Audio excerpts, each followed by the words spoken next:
La princesse et le pêcheur. L'impossible rencontre. Il était une fois, il y a bien longtemps de cela, une belle princesse qui s'ennuyait à mourir dans son château de Langeais. La demoiselle dépérissait de ne trouver jamais personne à son goût. Elle avait repoussé tous les prétendants de la place, les princes d'alentour et même quelques nobliaux sans fortune. Son père se désespérait de la voir ainsi, assise toute la journée, le regard dans le vague.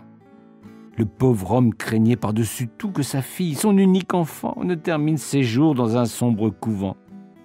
Il rêvait de voir son château peuplé d'enfants joyeux, animé de belles fêtes, au lieu de quoi sa magnifique demeure était devenue une lugubre forteresse de plaintes et de larmes. Antoinette, puisque c'est ainsi qu'on nommait la pauvre jeune fille, tissait du matin au soir, le regard perdu sur la Loire qui coulait à 2 pas de là. Rien ne pouvait la distraire d'une tâche mécanique qu'elle réalisait sans joie. On devinait en elle une mélancolie si grande que beaucoup s'inquiétaient même de sa survie. Un jour, pourtant, le charmant minois de la belle princesse s'illumina d'un sourire qu'on ne lui connaissait pas.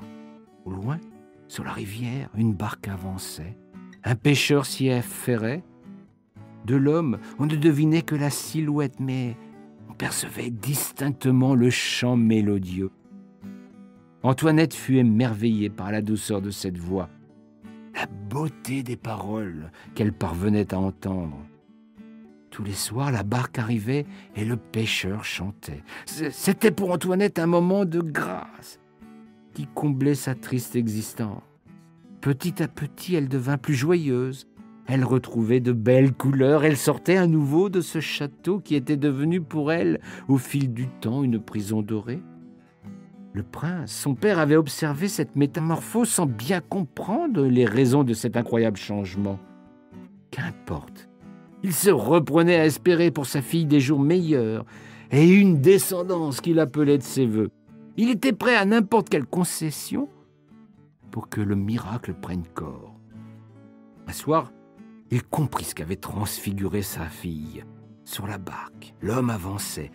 Antoinette cessa toute activité pour se pencher à une fenêtre du château.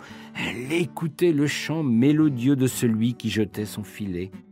Le pêcheur avait conquis son cœur. Le roi en était désormais convaincu. Immédiatement, le prince fit mander le pêcheur. Des gardes se hâtèrent d'aller le chercher. L'homme qui avait pris possession de l'esprit de leur princesse, c'était un vieil homme, tout ridé, marqué par des morsures du soleil et de l'eau, qui se présenta devant eux. Antoinette pâlit. Elle lui fit mauvaise mine. Pourtant, elle connaissait sa voix enchanteresse. La belle s'était amourachée d'une illusion. Il y avait tant de différences d'âge et de conditions entre ce pauvre homme et sa noble personne qu'aucune relation ne serait jamais possible. Le prince comprit bien vite la méprise. Il se contenta de donner une bourse bien pleine au pêcheur pour qu'il s'en allât, loin du château, pour suivre son métier. Ce que le prince n'avait pas prévu, c'est que le vieil homme, ce pauvre pêcheur de modeste condition, fut frappé sur le coup par la grâce de la princesse. Lui qui n'avait jamais rien attendu de l'existence, qui venait au crépuscule de sa vie de découvrir les vertiges de l'amour. Il en était bouleversé, le souffle coupé et la tête tourneboulée. Il empocha la bourse et s'en alla loin du château de Langeais. Ce que prince veut, prince doit l'obtenir sur le champ. Alexandre, puisque tel était le nom de notre pêcheur, savait qu'il ne pouvait rester désormais dans la région. Il s'en alla le cœur gros, son filet sous le bras et l'âme en peine. Il n'alla pas très loin. La princesse lui avait provoqué une plaie mortelle. Il s'effondra loin de là et mourut, un sourire sur les lèvres. On dit dans le pays que jamais on n'avait vu un défunt ayant visage aussi radieux. Il y avait prodige. Si bien qu'on s'empressa de le mettre immédiatement sous terre, sans dire la moindre messe. Le temps passa. Antoinette se morfondait à nouveau dans la tour de son château. Plus rien, désormais, n'allait pouvoir la sortir de sa mélancolie. Elle resterait ainsi là, à jamais. Il fallait s'y résoudre. C'est à ce moment-là qu'une étrange rumeur sillonna le pays de Langeais. Des plus curieux que d'autres, des hommes de peu de foi et de grande audace avaient exhumé le corps d'Alexandre le Bienheureux, car c'est ainsi qu'on l'avait surnommé dans la région. Ils espéraient sans doute trouver le secret de cette mort si heureuse.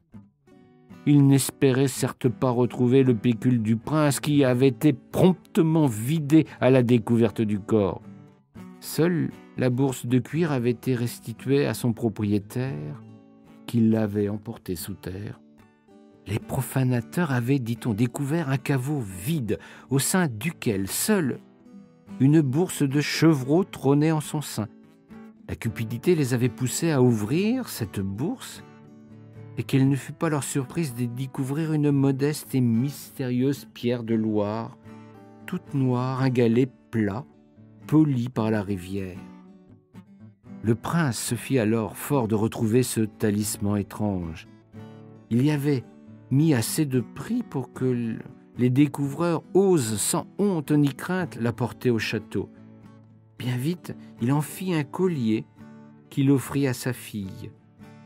Antoinette, recluse dans sa tour glaciale et sinistre, n'ayant eu vent d'aucune rumeur, elle fut surprise d'un tel présent. Le collier à la pierre polie aussitôt passé à son cou, la demoiselle fut prise d'étranges convulsions. Elle s'effondra presque immédiatement avec au visage un sourire angélique qui ne lui donnait nullement les traits habituels du trépas. Le prince fut frappé d'effroi, tout en devinant le prodige qui avait eu lieu sous ses yeux. Antoinette fut enterrée là où le pauvre pêcheur avait été mis en terre. On dit que de ce jour-là, en cet endroit, poussent les plus belles fleurs du pays. La végétation y est devenue si dense que beaucoup de jeunes gens y viennent s'y dissimuler pour vivre des ébats magnifiques. On dit encore que ceux qui ont ainsi vu la feuille à l'envers en ce lieu mystérieux seront heureux ensemble tout le reste de leur âge. Bien des années plus tard, Honoré de Balzac choisit ce château pour y raconter une histoire d'amour impossible. Il savait sans doute qu'une légende avait fleuri non loin de là. C'est ainsi que la princesse devint duchesse et que notre pêcheur devint général. Mais qu'importe cette seconde histoire, c'est à la première qu'il est temps de rendre justice.